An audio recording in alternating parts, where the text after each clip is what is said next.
In May 2025, 19 new flats were sold across the entire city of London.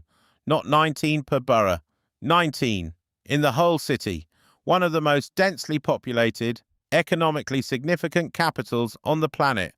And developers managed to shift fewer apartments than most estate agents in the country handle in a single afternoon. Let that sink in. There are currently more than 3,500 brand new completed flats sitting empty across London right now. Built, finished, carpeted, wired, balconied, glazed, and unsold. The for sale sign going up on a building that has never had a single occupant is no longer unusual in this city. It has become routine. Here is the thing. London is not experiencing a shortage of people who need housing. It has a housing crisis so severe that rough sleeping has risen 10% in a single year.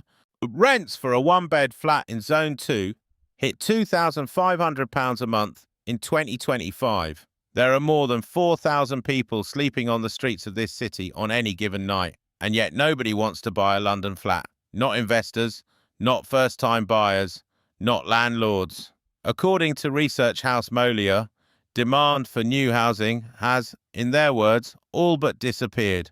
In this video, we are going to break down exactly how we got here, who is going broke because of it, what caused it, and what the government is doing about it, which, spoiler, is not very much. If you are new here, subscribe now. We cover housing markets and real estate stories that the mainstream press buries. And drop a comment below. Where in the world are you watching from? It genuinely helps us understand who this is reaching. Let us put some numbers to this.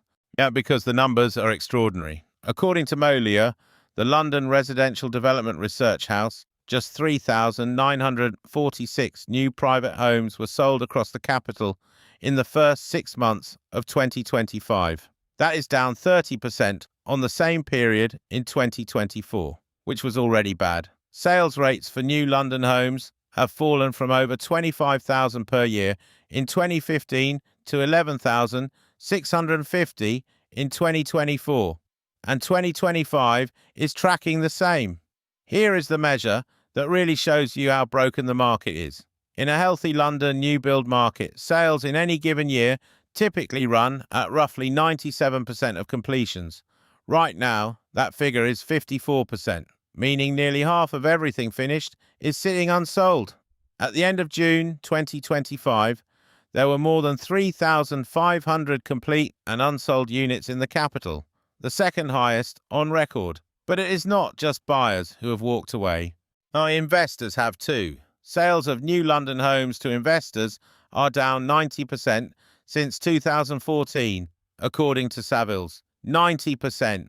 The people who used to buy off-plan, fund the development, and allow projects to start, gone. And so developers have stopped building. In the first 9 months of 2025, construction started on just 4,331 homes in London. The government's annual target for the capital is 88,000. That is not a shortfall. That is a collapse. Molia estimates that just 9,100 private new homes are scheduled to complete across all of 2028 and 2029 combined. Meanwhile, according to Zoopla, the gap between flat prices and house prices is now at its widest point in 30 years. Owners of London flats have reported losses of up to 34% on properties purchased in the mid to late 2010s. Hundreds of thousands of pounds wiped from the value of homes bought in good faith by people who did exactly what they were told to do. Get on the property ladder, buy a new build, invest in your future. Here is what that actually looks like for real people. Meet Sarah. She is 34, a nurse. She bought a new build flat in a mid-rise block in North London in 2019 for £420,000. It was described, at the time, as a flagship development. Modern, safe, a great investment for a first-time buyer. She stretched herself. She put down a £42,000 deposit. She got a mortgage. She did everything right. Today, her flat is worth approximately £360,000. A £60,000 loss on paper, which is painful enough. But the number that keeps Sarah up at night is different. Or is the figure in the letter from her buildings management company, a remediation demand for fire safety works following a post-Grenfell inspection? The external wall system on her block does not meet current regulations. She cannot sell. No mortgage lender will approve a buyer for her flat until the works are certified complete. Only a cash buyer would touch it, and they want a 30% discount. So Sarah continues paying a mortgage on a flat she is desperate to leave, on a salary that was never designed to absorb a property this expensive. According to documented cases from the cladding crisis, some trapped leaseholders are paying up to 75% of their monthly wage on a property they cannot exit. Some are exploring bankruptcy. The Mental Health Foundation found that 9 in 10 leaseholders caught in this situation said their mental health had deteriorated directly as a result. Sarah is not an edge case. She is one of an estimated 56,000 people living in unsafe high-rise buildings in England that still have not had remediation completed. Now consider what has happened to the developers. The economics of building new homes in London, particularly flats, which is what most London development consists of, have quietly become impossible.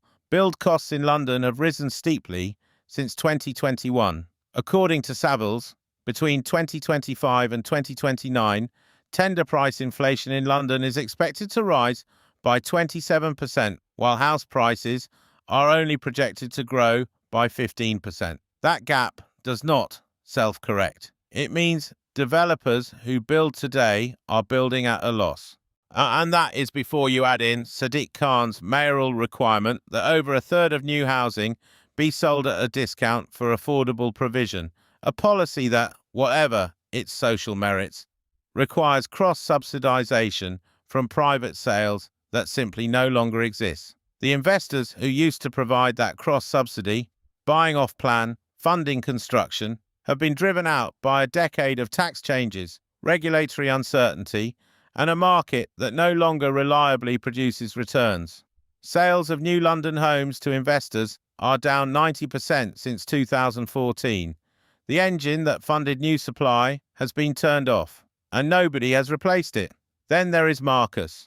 He is 28.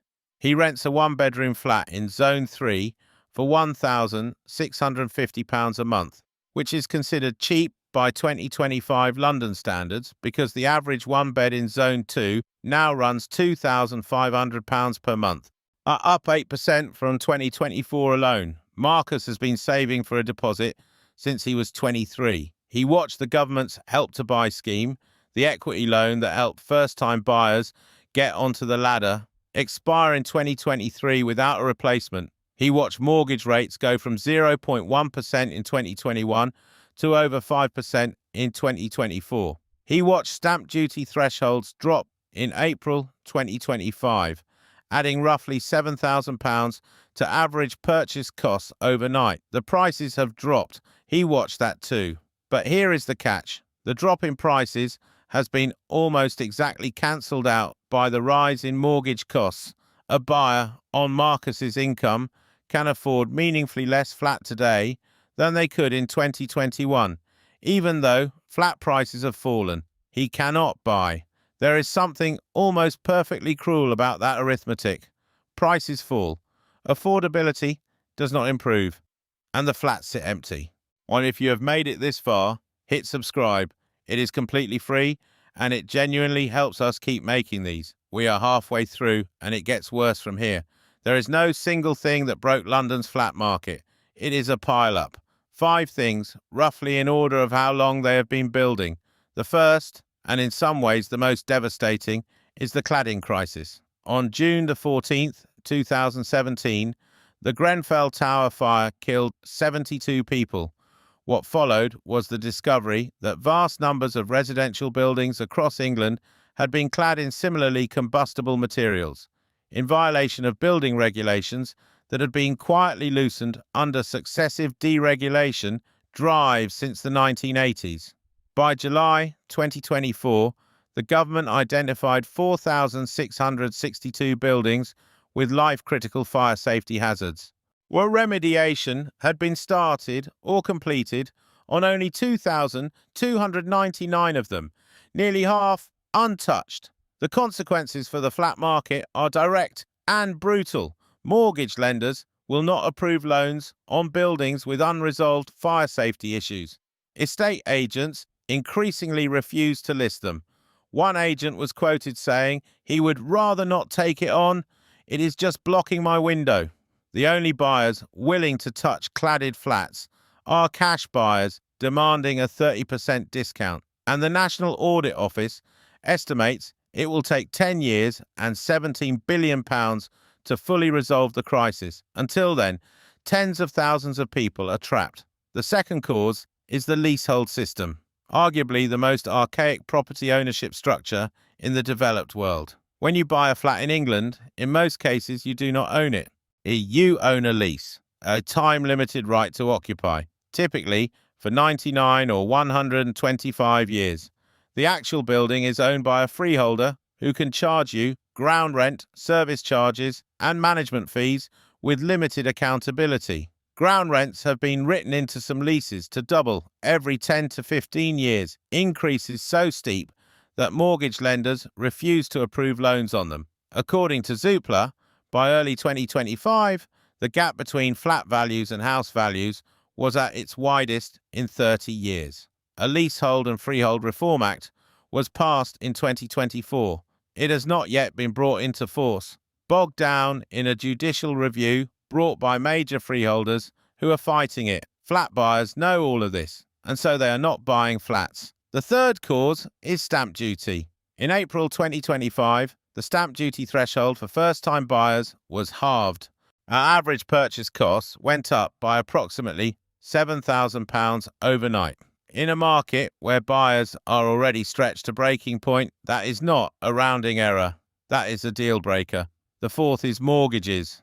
The Bank of England base rate went from 0.1% in 2021 to over 5% by 2024. On a £400,000 mortgage, that is the difference between paying roughly £400 a month in interest and paying over £2,000. Same flat, same buyer, radically different affordability.